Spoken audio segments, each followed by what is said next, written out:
中了，是我家公子，公子中了，公子真中了！这以后他的日子可就好过了。公子要多谢我的也是太好了，真的是。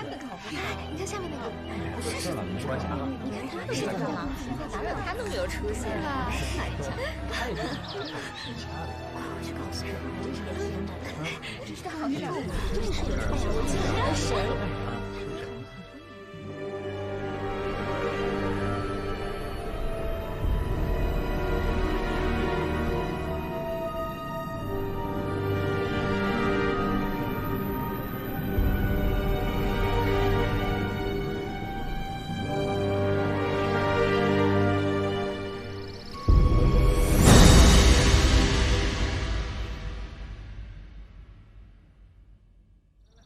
公子，夫人叫您吃饭呢。公子，公子，来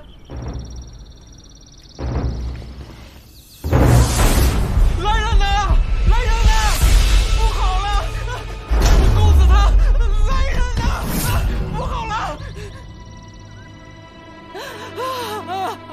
我的儿啊！ 你死得太冤呐！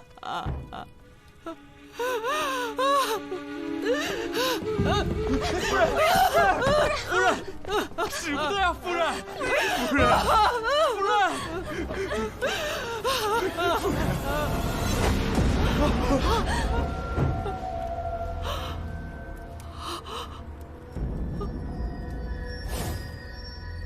这是公子的衣服，怎么会落下来呢？天哪！儿啊！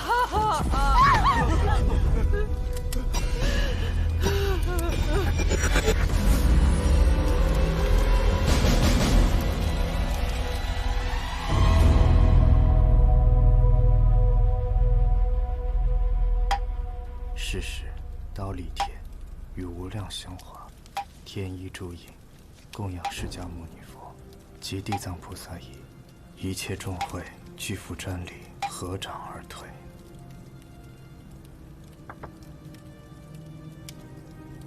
夫人宽心，小僧已为杜公子诵经超度，公子当以往生极乐。待贫僧去点上香烛。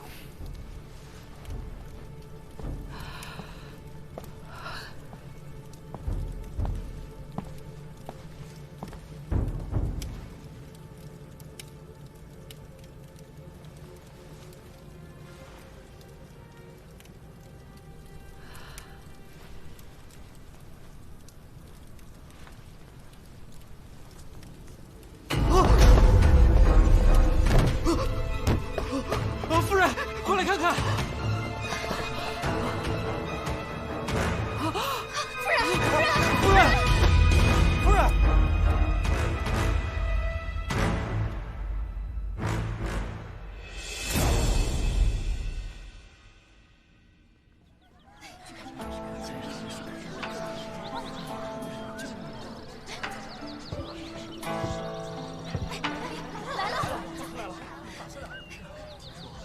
老规矩，前2位免费，后面不管多少位，算不准，一概不收钱。这位姑娘请坐。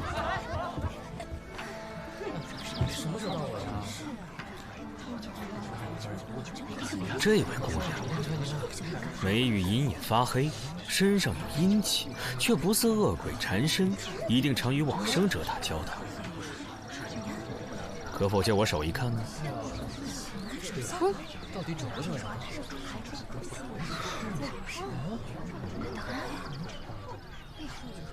你是仵作吧？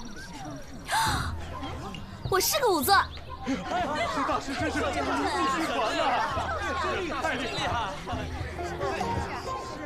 哎呀，这位姑娘月德生辉，红鸾星动，眉目中含羞带臊。 姑娘此番可是来求姻缘吗？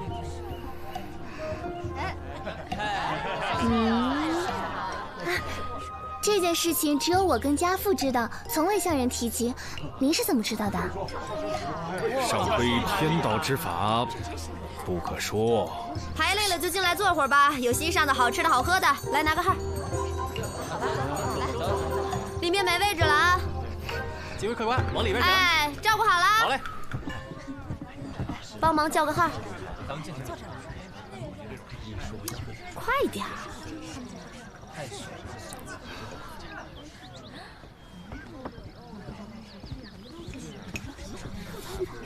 嗯。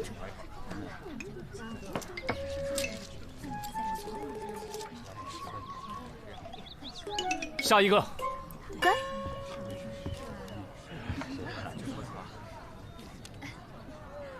先生，帮我打一卦吧。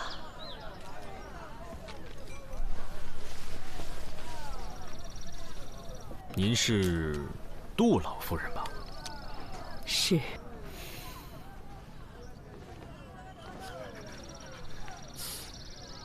白发人送黑发人，唉，您老千万别悲愁垂涕，节哀顺变吧。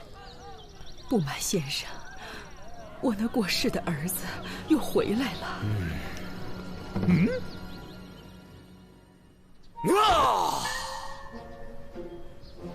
少妇玉女收摄不详，登山拾猎佩戴印章。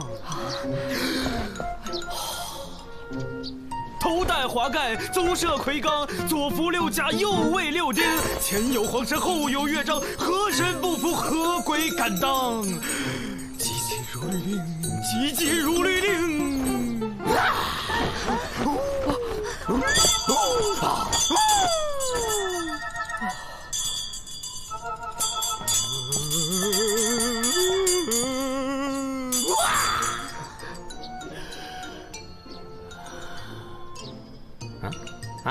什么？啊，好吧。什么？哎，这都是我分内的事，你安心走吧。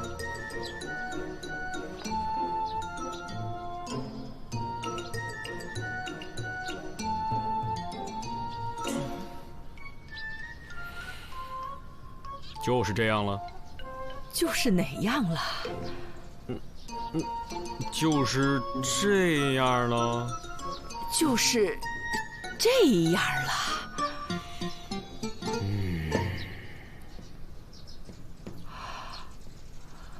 杜公子迟迟未出现，必是已经安心投胎了。夫人，这是好事啊。哦，阿弥陀佛，还不快给大师拿酬劳！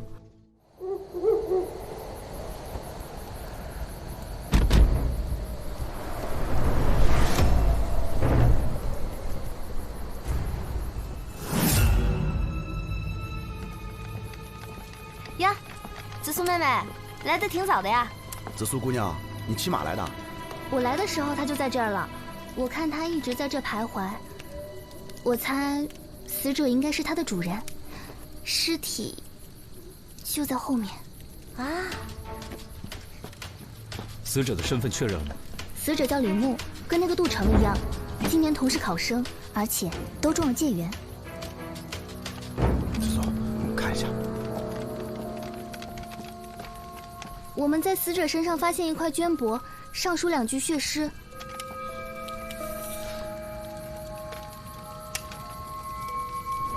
纵使东巡也无益，君王自领美人来。这不过是凶手的障眼法，为了混淆视听罢了。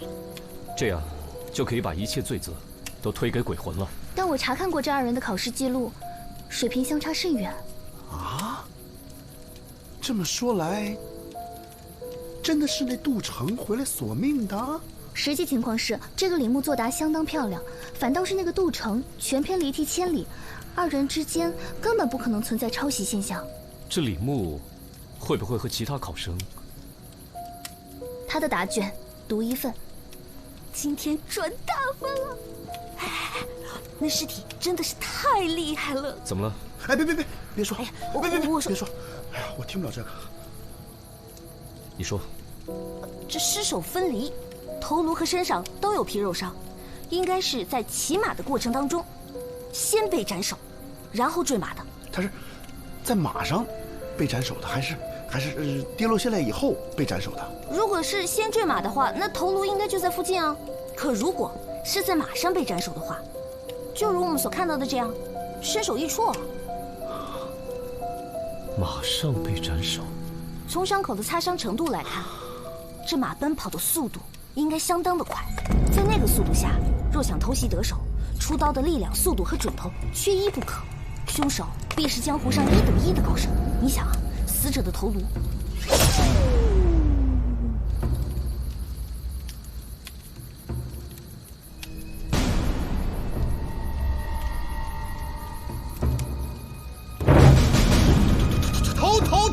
头！啊！自作，快跑！自作，快！自作！出来！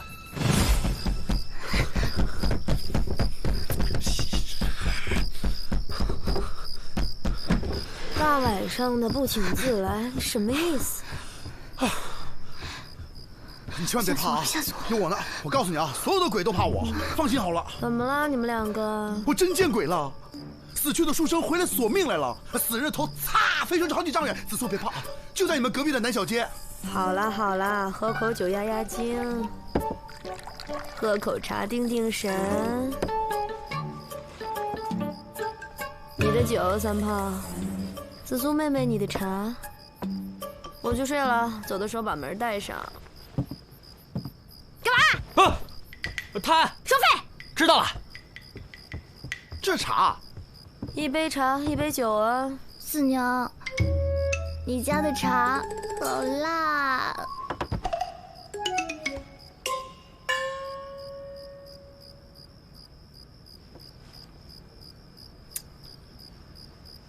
好酒。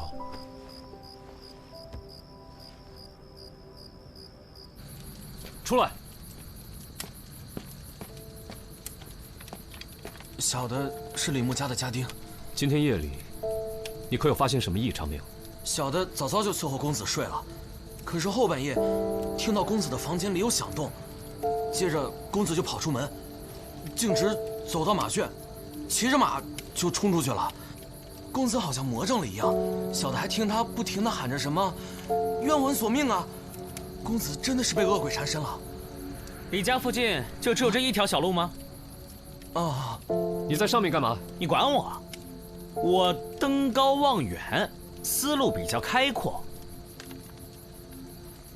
我问你，死者生前可与同住宣阳坊的杜成认识？我们家公子跟杜成是同窗，曾经拜在一个先生门下，不过这也都是3年前的事儿了。那这3年间，他们之间来往的多吗？以前时常一起吟诗作对，后来也不知道咋回事，来往就不多了。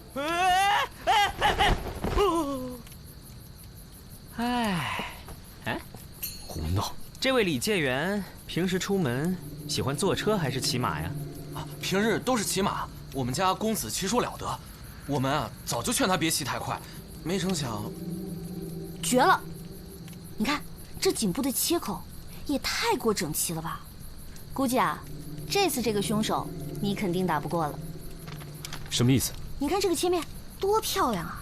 别说在马上，就是死者站着任由你砍，你能做到吗？这个人力大无比，他可真是一刀下去。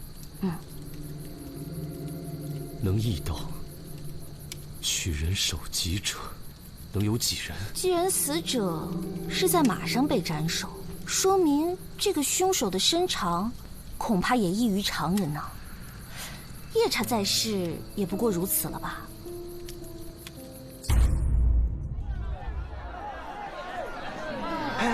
听说没有？那个骆驼上吊不成了，昨天晚上还魂索命，杀了介元李牧，还把人头给割了。哎呦，还有这事儿！不止如此，还留了一首血诗呢。纵使东巡也无益，君王自领美人来。君王就是考官呐，美人就是李牧，意思是李牧会领考官，舞弊。八部，小二，来壶花茶。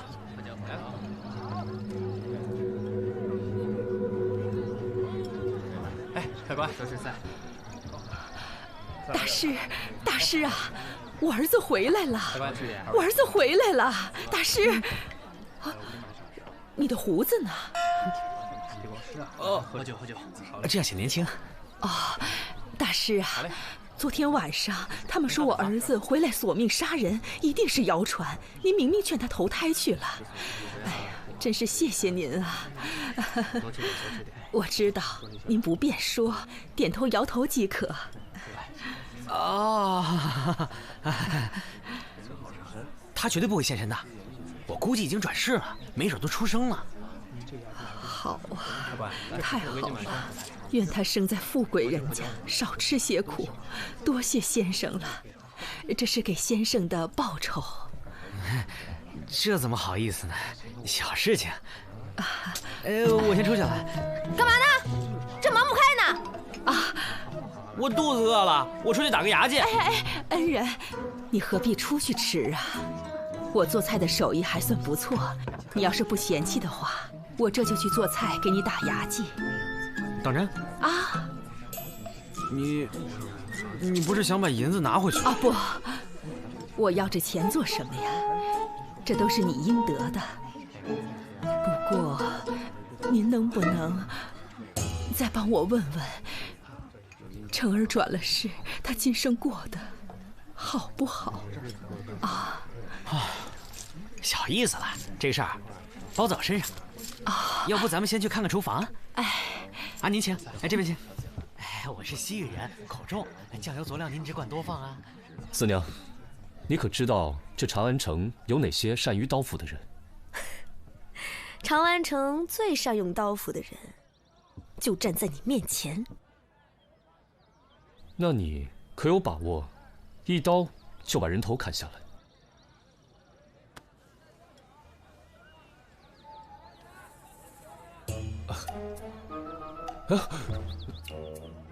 干什么？我就是让你看看，我这是吹弹可破的肌肤，还是硬邦邦的铁疙瘩。我要是能一刀斩断人头，我就去刑场了。我还在这儿干嘛？刚才已经都打探过了。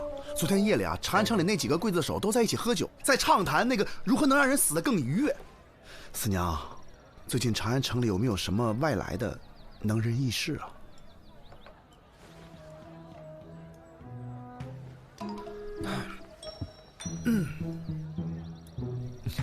消息还没探呢，又想要钱。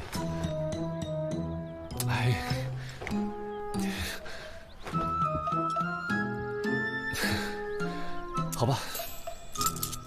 老板娘，有黄酒吗？我腌肉用。有的，我去拿。老大，我们就不应该来，不应该带钱来。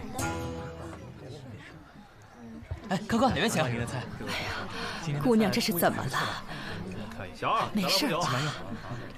喝醉了，怎么叫也叫不起来。这位官人，您是？大理寺少卿李治。二位客官慢走。你可知道你儿子跟李牧的关系？以前成儿和李介元是同窗，近日他们有无局语？这个老身就不知道了。你这次是来探案，不是跳大神的。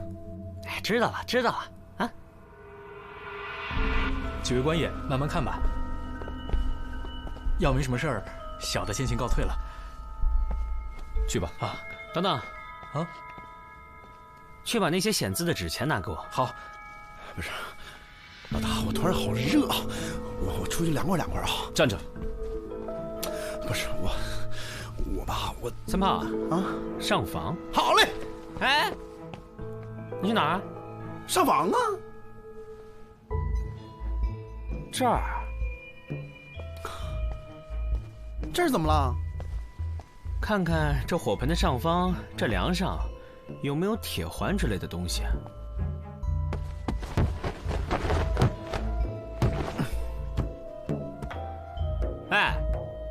怎么样？有灰。说正经的。有铁环。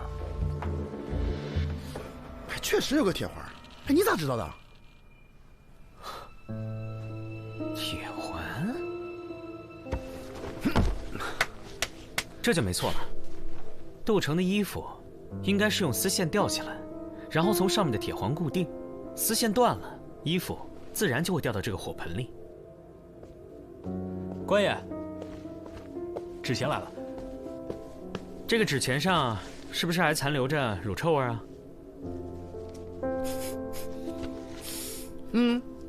所以呢？所以会显字啊？什么意思啊？应该是有人事先用了乳汁，在这上面写字。当纸钱靠近火盆，一受热，字就会显形了。低级骗术，不值一提。这纸钱有谁动过？这纸钱是从寺庙买的，买来的时候是新的，我拆的，之前没有人动过。三毛，你再看看那边的灵牌。我都看过了，没问题。哎，三炮啊，你去看看，看看有什么机关没有。老大吧，这死者为大，你知道吧？去，要不我去。有什么好玩的吗？哎，双叶，你来啦！啊，快去！四娘让我来告诉你们，她那边收到了风声，说长乐坊东顺大赌庄最近新招了2个力大无比的高人保镖，身长9尺。哇，9尺！哇，那可真算是高人啊！三炮，啊，跟我走。哦，就是嘛，这灵位也没什么好看的啊，我们去赌坊吧。啊。哎，这书生我能去玩会儿吗？这里又没有其他人，自己看着办喽。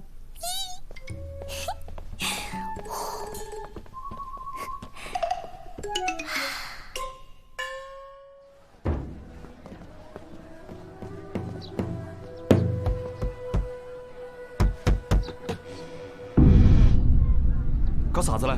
我们是大理寺的，听说贵赌庄新来了2个西域保镖，请2位出来相见。哎，你敢让我们老大吃闭门羹？你什么意思啊你？三炮，上！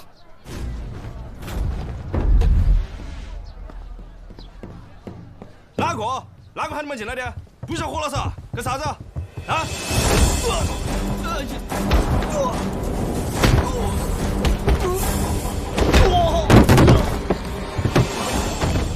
使不得，使不得！官人手下留情啊！几位今日前来，究竟所谓何事啊？哎，老板，您放心，我们不是来要钱的。把那2个西域保镖叫出来问话。还请少侠高抬贵手，那2个保镖是小人捏造的，本庄并没有这2号人物。不是，那你编的瞎话干嘛？只因本庄近期经营不善，赔钱太多，实在是拿不出钱来呀。为保平安，方才出此下策。几位官人明察呀，小的绝无恶意，只是借保镖的说辞来震慑那些别有用心之徒啊。把你们庄内武功最高之人叫出来问话。就是他。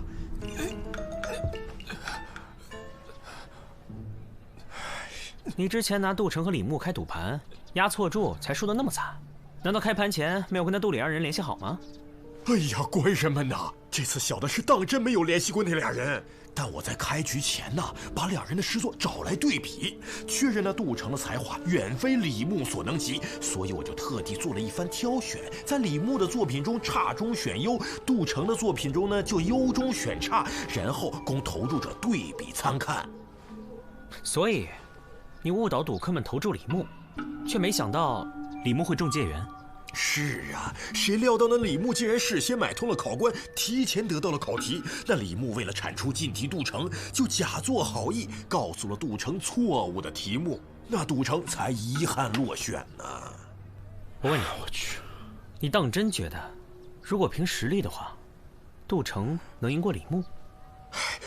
小的以性命担保，那杜城才华盖世，李牧绝非对手。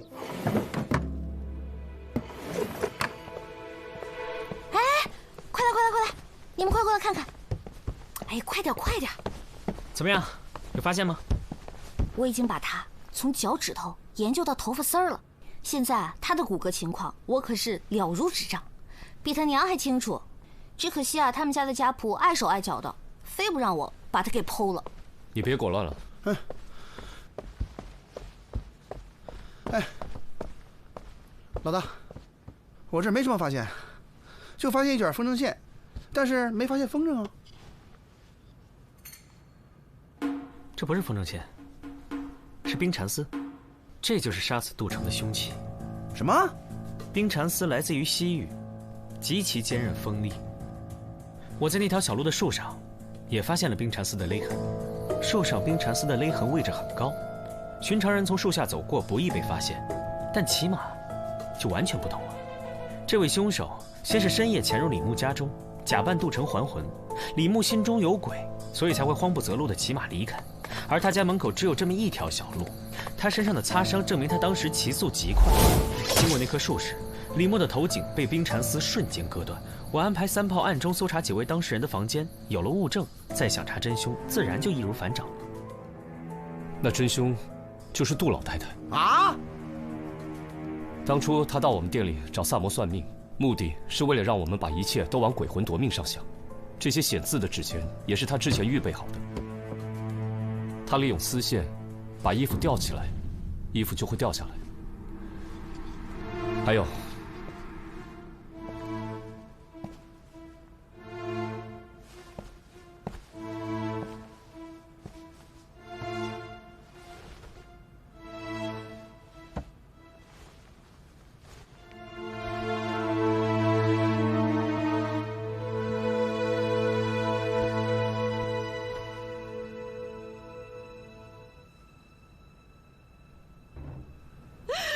让我随你去了吧！我还活着干什么呀？杜老太趁人不备拔掉了护霜，但是衣服掉了。之所以怀疑她，是因为当时只有她一个人靠近过这根柱子。这个杜老太看似手无缚鸡之力，若不是发现这卷冰蚕丝，我也不会怀疑到她的身上。不是，老大，这不应该吧？那你说这杜老太太图啥？等等，快来看我家程程。程程？哇，这尸体太带劲了！你就可劲儿折腾吧。你看他颈部的勒痕，好赞吧？杜城是用什么字眼而死啊？他们说是白灵。哦。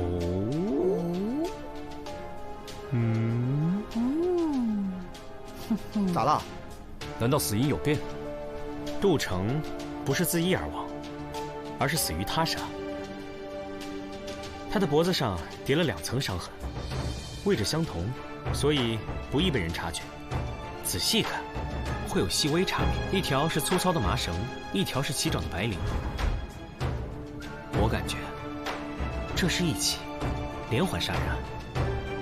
那个杜老太太怎会杀自己儿子？老大，你又说错了。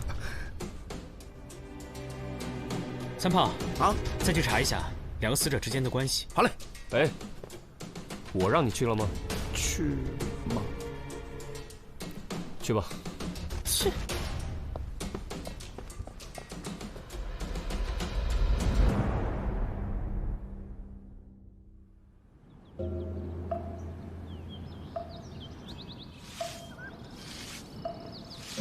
那杜老太有杀人动机，却没有作案时间。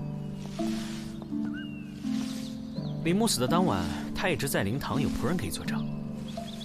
哎，小师傅，跟您打听个人，你们这个寺里有没有一个干净的师傅？干净的师傅，就是整洁的师傅。师傅，我们是问之前被杜家请去超度的那位师傅。哦，2位施主是找净放师兄吧？请随我来。干净、整洁。师傅，我们这是去哪儿？去藏经阁。净放师兄在藏经阁受罚抄经书。啊？他为什么受罚？我们觉得也很奇怪。净放师兄一向脾气都很好，但是就在前几日，因丢了扫把，跟师弟动起了手，这不就被受罚到藏经阁抄经书了。每日下午都去，估计得抄半个月。2位施主，这边请。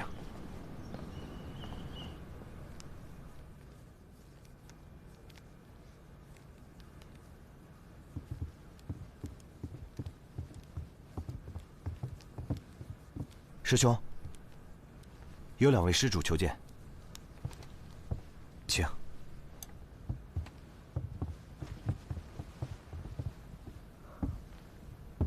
阿弥陀佛。敬放师傅，我们呢正在调查一起谋杀案。哦，前几日我们在杜家见过的。你是那日招魂做法的术士？没错。能不能给我讲一下，那天你在杜家看到的情形？贫僧走进灵牌的时候，听到有细碎的声响。起初只顾着燃烛，并没有在意。后来那声音越来越快，越来越急促。那时贫僧身边并没有人，循声后才发现，原来是灵牌上凭空出现了字，一点点的，还血淋淋的，就像是有个鬼魂，攥着刀，站着写在刻字一样。我听说前几日你都在抄写经书，那么忙，怎么还有时间去杜家帮忙啊？方丈把抄写经书的时间放在午膳后，那日夫人倾城来请，并无妨碍。你好好回忆一下，当日那个灵堂可有什么异样？冤魂显灵，戾气冲天，唯愿逝者早登极乐。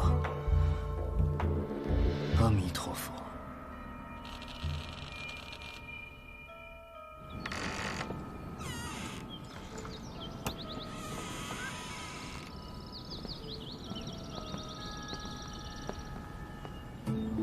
告辞。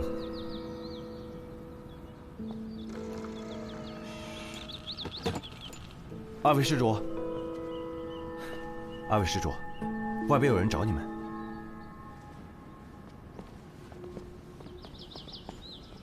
总之，李牧的书童告诉我，3年前有个教书先生家境贫寒，为了补贴家用，便答应和杜李2人共同应试，为其舞弊。当时杜李2人的资历和才情都差得很远，杜成在考前就退出了。但是李牧为人急功近利，他参加了，所以才出了这么一档的事儿。那为什么只有这位先生吃了官司？东窗事发后，李牧把自己摘得干净，把责任全都推到了先生身上。先生后来找到了杜没有答应帮他作证，因为他怕毁了自己的大好前程。后来这个先生积郁成疾，投河自尽了。杜成也是因为此事，才跟李牧疏远了。这都是3年前的事情，和本案有何联系？他先生是死了，但是先生留了一个儿子，现在已成了孤儿。也就是说，如果这孩子还活着，为父报仇也说得过去。我们去找紫苏吧，让他查查当年的卷宗，看还能不能找到这孤儿的下落。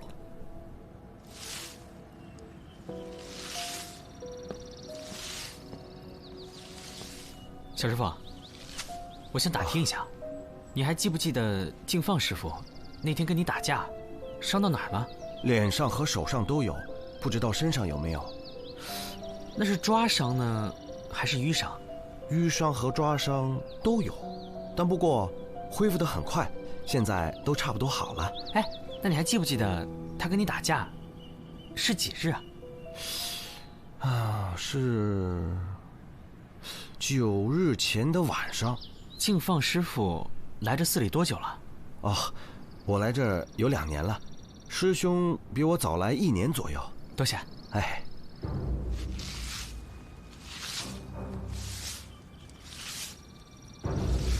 我们可以去逮捕敬放了。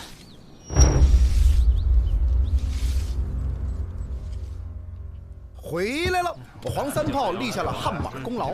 忙了一天，辛苦了。还行。想喝茶还是喝酒啊？喝酒。没问你。你呢？酒。好，咱们喝酒。紫苏呢？喝多了，楼上歇着呢。咦，杜老太太去哪儿了？在这待了1天，回去休息了。回去了？她不是答应要给我做好吃的吗？她不给你做好吃的，我给你做好吃的呀。你怎么？给你点颜色，你就开胭脂铺是吧？赶紧跟我说说案子。包子，卖包看看。从线索倒推，敬放就是教书先生的姑子，也正是他杀了杜成和李介元，目的呢，当然是为父报仇。为什么？你没有把过程告诉我们呀？跟不上你的节奏啊！为什么？首先呢，我观察到，静放在抄经书的时候是一个左撇子，而藏经阁的大门呢是双开大门，需要用2只手的手掌同时给门打开。但是静放师傅不是，而是选择了用右手推开右门，再用右手推开左门。这是为什么呢？因为在他左边的手掌心当中有伤，而这伤是他对李牧行凶时使用冰蚕丝所致。即使他在手上缠了好多布作为防护，还是被冰蚕丝勒出了伤口。逮捕他时，果然在他的掌心发现了又细又深的伤口。那为什么要查他们打架的时间呢？这就是他聪明的地方。他突然转性，去跟小师弟打架，正是为了要掩盖他脸上和手上本来就有了伤痕。他为了制造鬼魂杀人事件，首先用麻绳狠狠地将杜城勒死。可是他没有想到，他勒死杜城的时候，杜城会用尽全力挣扎，手会向后用力地乱抓。因此他在故意伪造了杜城自杀的现场之后，趁着夜晚看不清楚，故意找茬，与急性子的小师弟打斗，只为了用新伤掩盖旧伤。我去问过那小僧人，他们打斗那一天正是杜城死的当晚，因此才确定了静放的犯罪事实。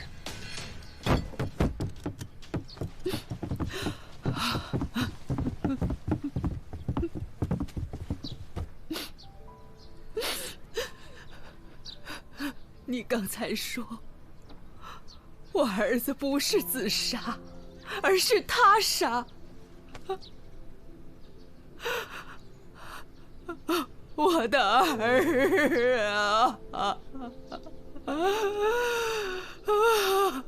如此说来，这一切都是静放设计好的。静放被抓时，承认早前李牧曾去寺庙祈愿，希望能中戒愿。静放便看准时机，挑拨他除掉禁地杜城。至于那纸钱，本来就是从寺庙当中取回来的，一定是静放之前做了手脚。至于灵位，应该是他事先备了一块涂了当归、雄黄与奇楠酒的牌子，点上香烛，奇楠酒一热挥发，奇楠粉与当归和雄黄发生反应，灵牌变色。不过，我还有个问题没想明白。可是案件到这里，思路清晰，证据确凿，还有什么问题吗？静放当时不在场，那他是如何操作衣物，使之落入火盆当中的呢？是我。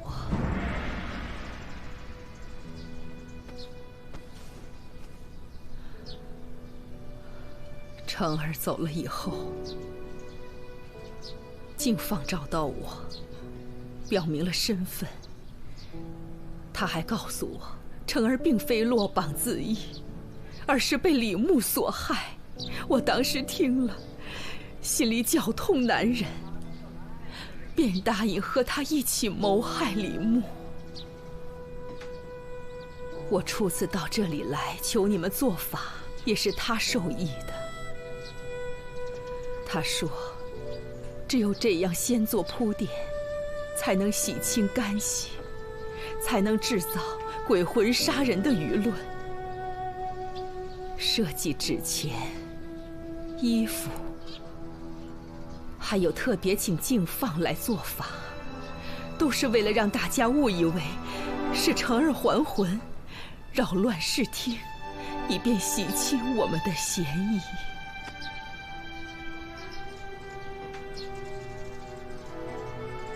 杜老夫人，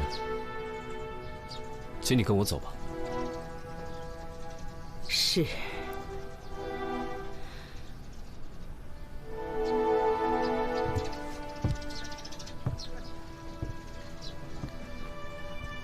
这坛酒送给紫苏姑娘。杜老太太，紫苏姑娘不能喝酒，她昨晚喝了一口，到现在都没醒呢。成儿生前也是不胜酒力，每喝必醉。我就特意为他酿制了这种酒，酒香浓郁，喝多少也不上头。可成儿还是没命喝它了。愿他来生的娘不会像我这么老糊涂，就把他送给紫苏姑娘吧。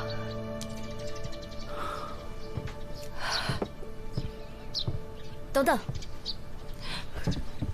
他有苦衷，又是从犯，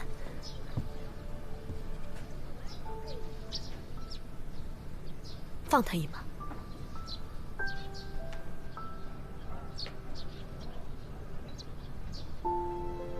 他若以合谋论处，难逃死刑，但他也是受人所骗，或许可以从轻处置。李治，姑娘，费心了。重判也好，轻处也罢，终不过是拖着这把老骨头了此残生而已。